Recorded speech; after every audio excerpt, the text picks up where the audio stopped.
புதிதான அதிகாலையோ புகை சூடும் நெடுஞ்சாலையோ உன்னோடு நான் நடந்தால் எல்லாம் பேரழகு.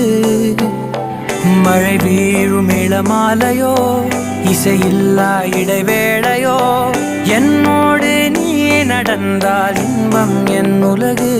உன்னோடு மட்டும்தான் என் நேரம் எனது, உன்னோடு மட்டும்தான் மெய் பேசும் மனது. மனிதரின் மொழி கேட்டு கேட்டு இதயம் பழுதாய் உனதமைதியில் தானே ஆனே முழு முழுதாய். என் இனிய தனிமையே, என் இனிய தனிமையே.